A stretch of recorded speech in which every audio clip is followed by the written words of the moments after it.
Ngayong episode tatalakayin natin ang isa sa pinaka nakapanlulumong kaso na yumanig sa buong bansa.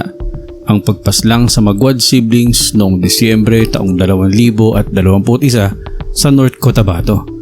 Isang krimen na naganap mismo sa loob ng tahanan ng pamilya kung saan dapat sana sila ay ligtas. Ito ay isang kwento ng pamilya, pagkakaibigan, pagkakanlong at sa bandang huli nauwi sa isang mabigat na trahedya. Bago ko ipagpatuloy ang episode na ito, kung hindi ka pa subscriber ng Tipsy Friday, i-click mo na ang subscribe button at ang notification bell para magbigay suporta sa Tipsy Friday. Maraming salamat po. At now, back to the episode. Ang magkapatid na sina Crisel Gwyn Orbe Magwad at Crisville Luis Orbe Magwad, o mas kilala bilang Gwyn at Boy Boy, ay mga honor students, mabait, masipag, at aktibong miyembro ng simbahan at eskwelahan. Anak sila ng mag-asawang guro at lumaki sa isang aktibo at disiplinadong pamilya sa barangay Bagong Tapay, Mlang, North Cotabato.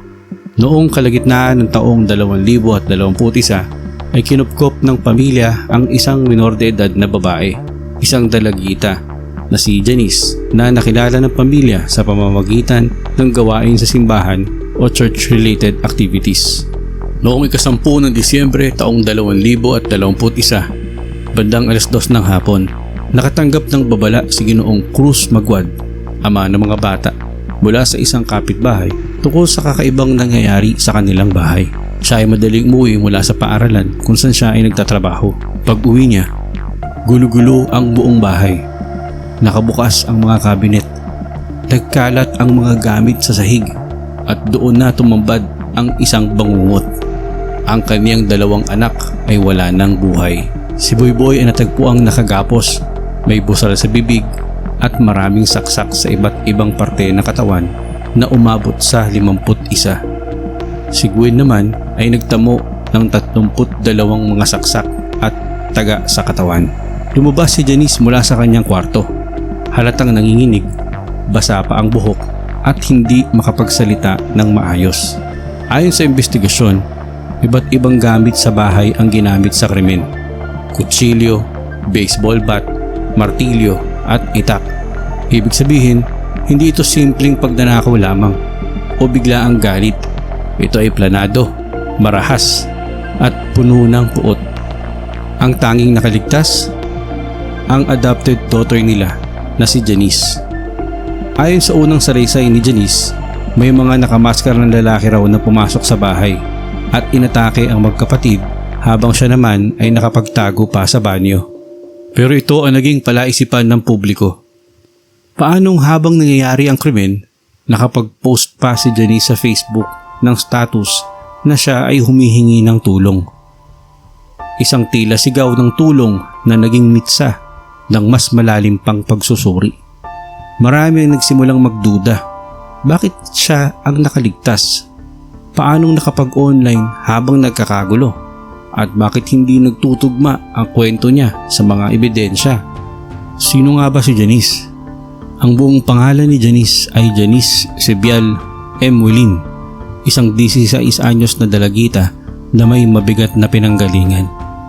Siya ay mula sa mahirap at bugulong buhay sa Kidapawan. Sa simbahan siya unang nakilala ni Gwyn at kalaunay tinanggap ng pamilya Magwad bilang working student.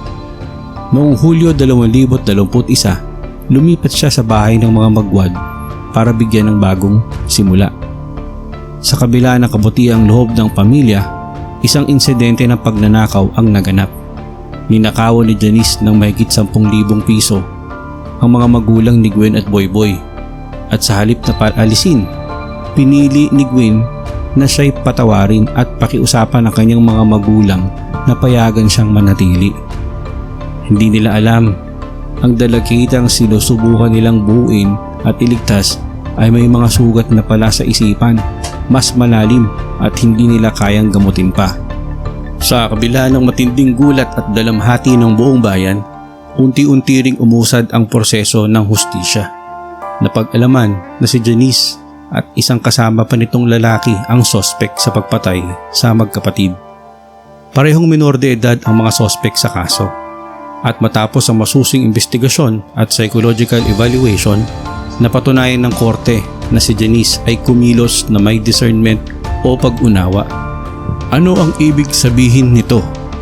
Sa ilalim ng Juvenile Justice and Welfare Act of 2006 o Republic Act 9344, may pagkakataong maaaring managot ang minor de edad sa krimen kung mapapatunayang naiintindihan niya ang tama sa mali at sinadyang gawin ang krimen. At ito nga ang naging desisyon ng korte.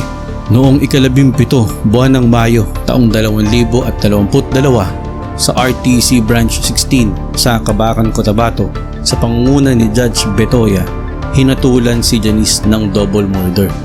Kahit minor de edad, pinatawan siya ng indefinite sentence na abot sa 22 hanggang 37 taon na pagkakakulong. Ayon sa korte, hindi lang ito simpleng kaso. Ito'y isang matinding paglabag sa tiwala ng pamilya. Pinlano, isinagawa at itinago ng may kabuuang pag-unawa ang ginawa ni Janice. Ang kanyang kasabuat na isa ring minor de edad ay napatunayan na naiintindihan din niya ang kanyang nagawa at pareho silang inilipat sa pangangalaga ng DSWD para sa rehabilitasyon alinsunod sa batas. Ito yung mga klase ng kaso kung saan ang mismong taong itinuring na bahagi ng pamilya ay siya ring sumira rito. At dito din natin mas nauunawaan na ang hustisya, bagamat mabagal, ay hindi natutulog, lalo na kung ang mga inosente ang biktima. Ang kasong ito ay nagbukas ng mas malawak na diskusyon. Sapat ba ang ating juvenile justice system? Ano ang ginagawa ng ating gobyerno para sa mga kabataang na katulad nitong galing sa trauma? Bilang mga miyembro ng komunidad, may malaking responsibilidad tayo.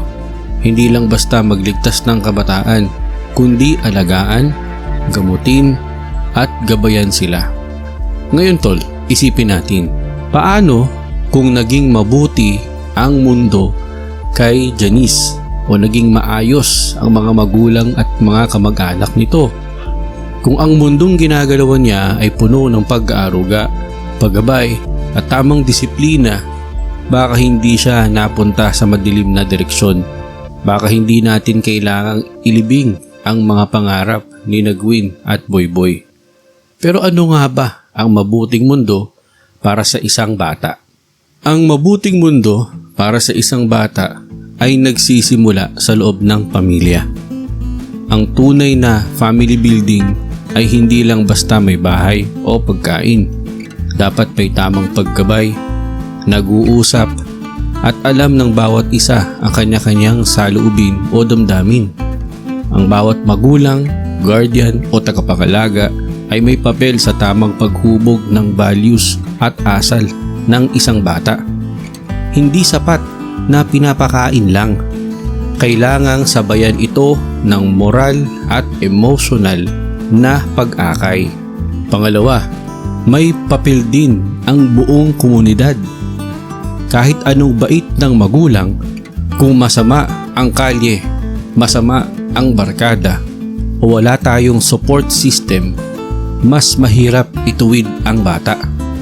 Sa barangay, paaralan, simbahan, kapitbahay, lahat tayo ay dapat mag-ambag. It takes a village to raise a child, ika nga. At pangatlo, ito ang madalas nakakalimutan. Nasaan ang gobyerno? Nasaan ang social worker bago pa man may nasaktan?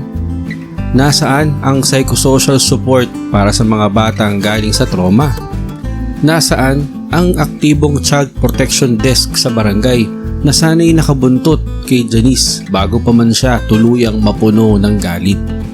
Sa totoo lang, minsan kulang ang preventive programs. Madalas reactive ang sistema. Gumagalaw lang tayo kapag may patay na, kapag may headline na, o kapag viral na sa social media.